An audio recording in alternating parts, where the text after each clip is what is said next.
नमस्कार मित्रों, मैं हूं कविता और मेरे चैनल पर आपका स्वागत है। आज के इस वीडियो में हम बात करने वाले हैं दीपक जलाने के कुछ नियमों के बारे में। तो यदि आप अब तक मेरे चैनल पर नए हैं तो चैनल को सब्सक्राइब कीजिए, जिससे आने वाली वीडियो की जानकारी सबसे पहले आपको मिल सके। हर शाम को घर की चौखट पर दीपक को जलाना हमारी पुरातन परंपरा का हिस्सा रहा है।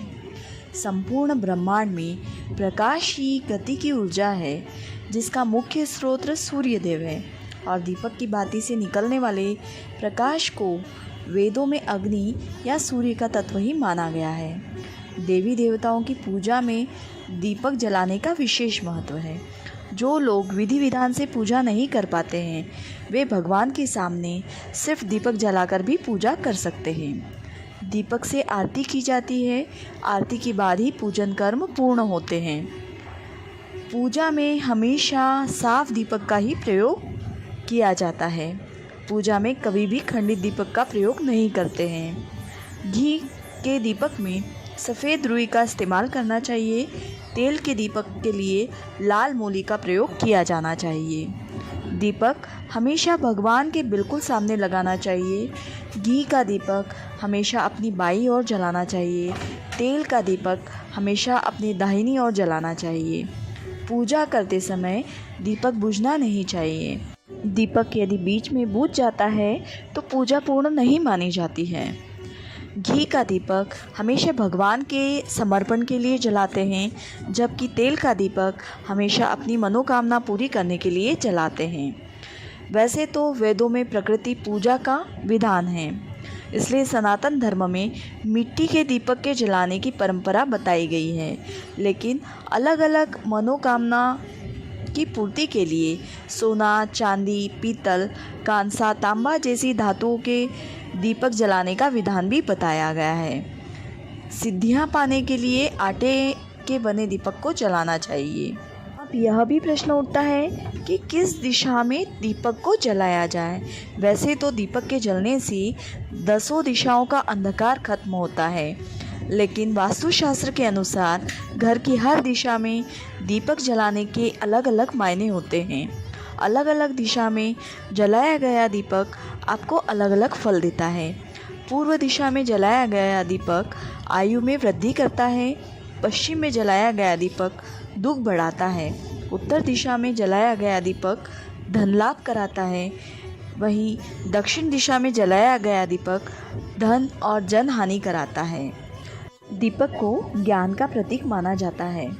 घर के मंदिर से लेकर तीर्थों तक जलाया गया दीपक पुण्य फलदायी होता है। देव पूजा में दीपक का बड़ा महत्व माना गया है। पूजा के समय दीपक कैसा हो, उसमें कितनी बत्तियां हो, यह जानना भी बेहद ज़रूरी है। यही जानकारी उस देवता की कृपा और अपने उद्देश्य की पूर्ति का कारण बनती है। तो चलिए सबसे पहले आपको बताते हैं कि अलग अलग कामना के लिए आपको दीपक में बाती के साथ किस तेलीय द्रव्य का इस्तेमाल करना चाहिए। आर्थिक लाभ के लिए रोजाना देसी घी का दीपक जलाएं। शत्रु भय को दूर करने के लिए सरसों के तेल का दीपक जलाएं। भगवान सूर्य की प्रसन्नता के लिए सरसों के तेल का दीपक जलाएं। अखंड सौभाग्य के लिए महुए के तेल का दीपक जलाएं। इष्ट या कुल देव के सामने घी का ही दीपक जलाएं। अखंड दीप के लिए हमेशा घी या तिल के तेल का ही इस्तेमाल करें। हनुमत कृपा प्राप्त करने के लिए चमेली के तेल का दीप जलाएं। शनि कृपा के लिए सरसों के तेल का दीपक जलाएं। जिस तरह अलग अलग कामनाओं के लिए अलग अलग धातु के दीपक का इस्तेमाल किया जाता है, अलग अलग मन्नतों के लिए अलग अलग तेलीय द्रव्य का प्रयोग किया जाता है, वैसे ही अलग अलग देवों की कृपा प्राप्त करने के लिए अलग अलग बत्ती के दीपक को जलाने का शास्त्रीय विधान बताया गया है। कुल देवता या इष्ट देव की कृपा के लिए एक बत्ती का दीपक जलाएं। माँ भगवती की आराधना में 2 बत्ती का दीपक जलाएं। माँ सरस्वती की पूजा में भी 2 बत्ती का ही दीपक जलाएं। मुकदमे में विजय और कार्तिकेय की प्रसन्नता के लिए पंचमुखी दीप जलाएं। माँ लक्ष्मी की कृपा प्राप्त करने के लिए 7 मुखी दीपक जलाएं। भगवान शिव की प्रसन्नता के लिए 8 मुखी दीपक जलाएं। दशावतार की प्रसन्नता के लिए 10 मुखी दीपक जलाएं। इसी तरह भगवान विष्णु की प्रसन्नता के लिए 16 मुखी दीपक जलाएं। पुराणों में दीप जलाने का भी तरीका दिया गया है। धार्मिक शास्त्रों के अनुसार दीपक का दान करना या दीप को जलाकर देवस्थान पर रखना ही दीपदान कहलाता है। वैसे हम जानते हैं कि किसी दीपक को नदी में प्रवाहित करने को दीपदान कहते हैं। कहा जाता है कि यह प्रभु के समक्ष निवेदन प्रकट करने का एक धार्मिक तरीका होता है। पद्म पुराण से लेकर अग्नि पुराण में दीपदान कैसे करें और कहाँ करें, इस बात की व्याख्या मिलती है। अग्नि पुराण में बताया गया है कि जो मनुष्य देव मंदिर अथवा ब्राह्मण के घर में दीपदान करता है वह सब कुछ प्राप्त कर लेता है।